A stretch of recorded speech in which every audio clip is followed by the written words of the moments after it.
What's up guys, Rogue9 here, and hooray and huzzah, Tachanka actually made it onto the live servers before the end of Operation Shadow Legacy. So, the question on everyone's mind is, which gun should we be using? The slow and powerful machine gun or the trusty old SMG that has been in the game since launch? Well, I can tell you one thing, this comparison worked out much closer than I expected, so come, let me show you what's up.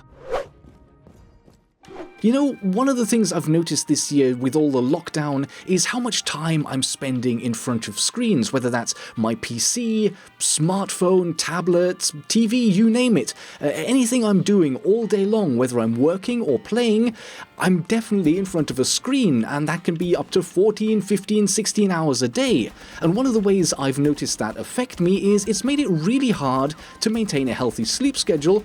And it's no real surprise with all the blue light I'm blasting into my eyes non-stop.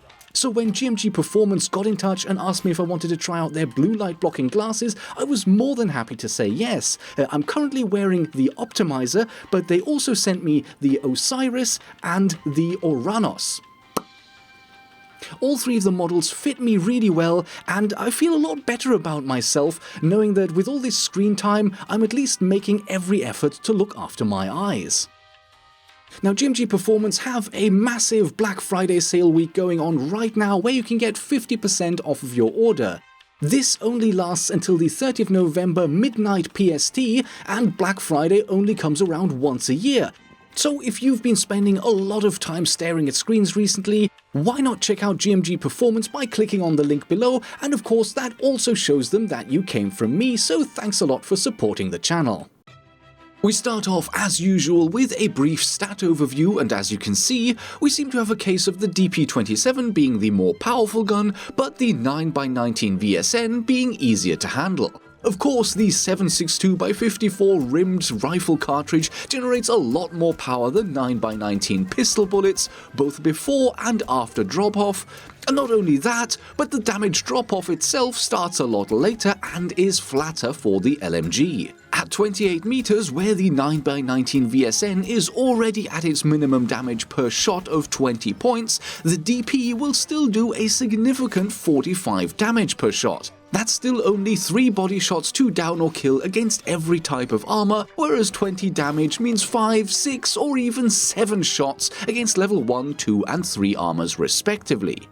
This overwhelming damage advantage is counterbalanced by the fire rates. As with pretty much all other weapons in Rainbow Six Siege, the fire rates are modeled after the gun's real-life counterparts, and that makes the DP27 the joint slowest firing full-auto weapon in the game, only rivaled by Caveira's M12, which also plops out a measly 9.16 bullets per second. And while 750 RPM is a lot better, it's actually still far below the SMG average of 824.25. Smash these two stats together and we get the damage per second, and despite the high single-shot damage of the DP, it still ends up being the weakest full-auto attacker primary in the game before damage drop-off.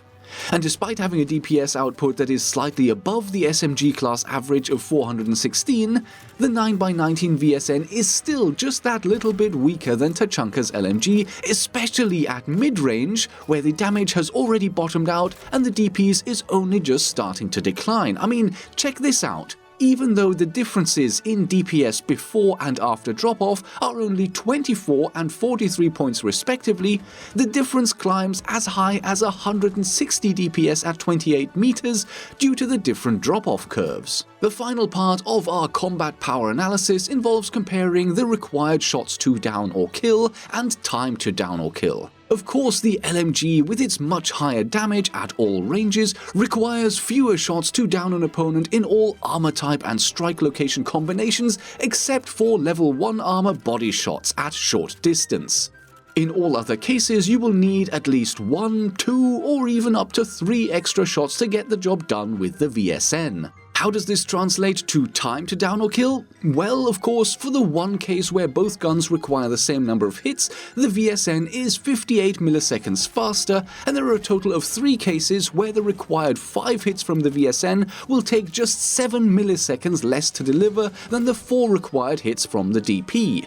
But 7 milliseconds, that's less than half a frame at 60 FPS, so that's a negligible advantage, and in all other cases the LMG comes out on top, especially at long range, but especially at medium range because of the different drop-off. At around 28 meters, the DP27 will only need around half the required strikes to down an opponent compared to the VSN, and that results in a shorter time to kill of between 102 milliseconds and up to a whopping 284 milliseconds, more than a quarter of a second.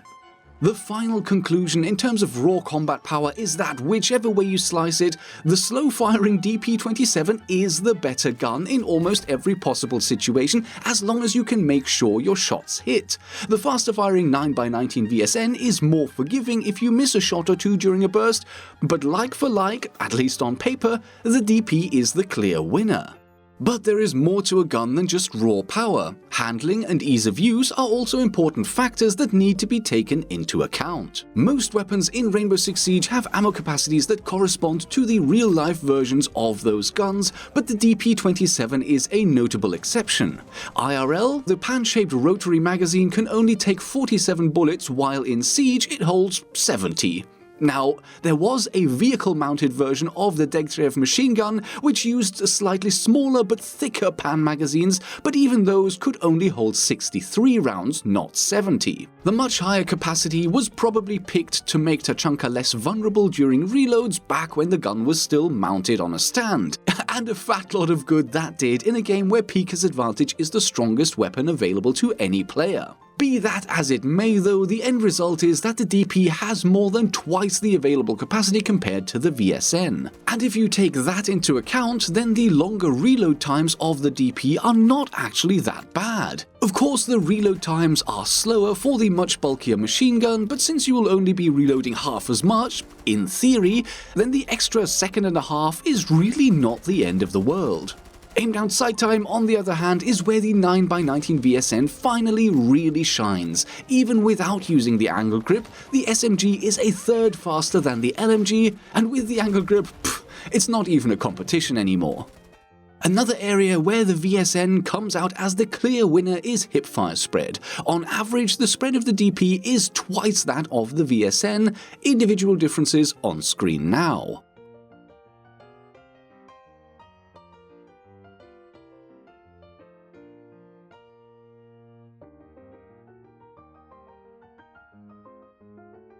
And this leads us to our final criterion in terms of handling, recoil, and which attachments to pick on each gun.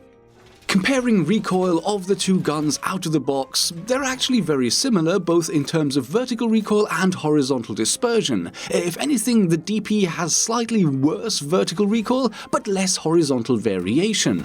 My personal favorite setup for the VSN includes the angle grip and flash hider, but for maximum recoil control I would recommend the vertical grip and compensator. In terms of setting up the DP27, the choice is simple. There is none. The only thing you can do is attach a cool charm, and the benefit of that is a bit like painting racing stripes on your car. Will it go faster? 100% yes, absolutely, even if the benefit is only in your own mind. The VSN offers a little more choice, although the sight options are still pretty meager. Just go with your personal preference here. We can confirm the in-game recoil charts with our own tests, and out of the box the two recoils are indeed very similar. As I've already mentioned, I quite like the angle grip and flash hider. Yes, the vertical grip is great at reducing recoil, but it's not really needed on this SMG, and I personally like the ability to react more quickly to sudden threats. The flash hider offers both first shot recoil control and ongoing horizontal control, and even though the end result is only marginally better compared to the default recoil in an uncontrolled test like this, I found it to make all the difference in my later trials. But if you're willing to sacrifice the ADS time boost and you want to max your controllability, then the final combo might be the thing for you. Vertical grip and compensator offer great control throughout the entire burst. Here is the same test, but with me controlling the recoil.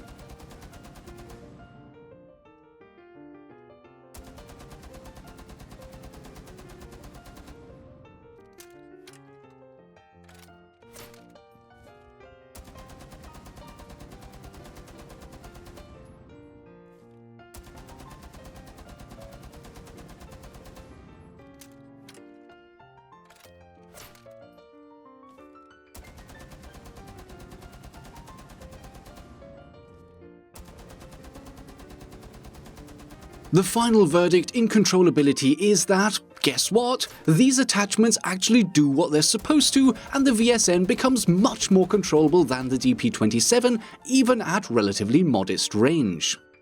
Last and also least, the VSN also gets to attach a suppressor, but I would not recommend using it when playing Tachanka. Yes, the damage reduction is less than the menu would have us believe, you actually get 29 points instead of 28, but the lost combat power is still too much for my liking. Plus, you will realize the greatest benefit from running a suppressor if you catch your opponents off guard, and Tachanka, with his new flame grenade launcher, is probably one of the least subtle anchors in the game. You're almost always going to play on or near sight, and if you're making use of your main gadget, the enemies will know where you are, so no point in using the suppressor to try to hide your position. So that's the handling and usability section out of the way, and the conclusion is easy. With the exception of capacity, all other stats in this category go solidly against the DP27 LMG in favor of the 9x19VSN SMG. OMG, that's a lot of TLAs. But before we wrap up with our final conclusion, there is one more factor to consider, and that is the DP27's special breaching capabilities. Unlike any other machine gun or rifle in the game, the DP has the breaching capabilities of a shotgun. Well, at least sort of. Every shot fired at a soft surface, i.e. a wall, floor, ceiling or barricade, will instantly cause an impulse, with a few caveats, and the gun can destroy unreinforced hatches and the studs in walls. When this feature was announced, many people quite rightfully questioned the ability because it could be extremely powerful to create instant sightlines across the entire map, but that's not how it works. Shotguns have a breaching range of 8 meters, but for the DP that range is actually 7 meters. Anything beyond that and you're going to need 4 shots to open up a single wooden surface and 2 shots on drywall. Plus you're going to need an additional 1 or 2 shots to open up the second layer. On top of that, the instant close-range breaching capability only works for 2 layers of drywall and 1 layer of wood, so even within 7 meters range, you're not guaranteed an instant sightline. And it doesn't stop there, because even after that, the maximum number of walls you can penetrate is 4 and the bullet will get stuck in the 5th. That's better than most other guns, which will only handle 2 walls, but it's still quite limited. And keep in mind that for every wall you penetrate, your bullet gets a 30% damage reduction, which means if you do manage to hit someone through 4 walls and you land a body shot, you're going to do 11, 9 or 8 points of damage respectively, depending on the armor. So, instant sightlines across the entire map are not something that the DP is capable of, and even at shorter ranges the ability has its caveats. Nevertheless, it can be very useful to have the option of creating rotation holds basically for free. You won't need to bring a shitty shotgun, sorry Custard, shotguns are garbage, and your teammates can save their impact grenades or nitro cells for something more useful. The unique breaching capability is definitely a strong plus for this gun, but thankfully not as game-breaking as some had feared. The instant breaching could still become an issue when used to get a brief peeker's advantage, but I would need to see Tachanka played a bit more before I can decide whether or not it's actually going to be a huge issue. And that's it, final conclusion time.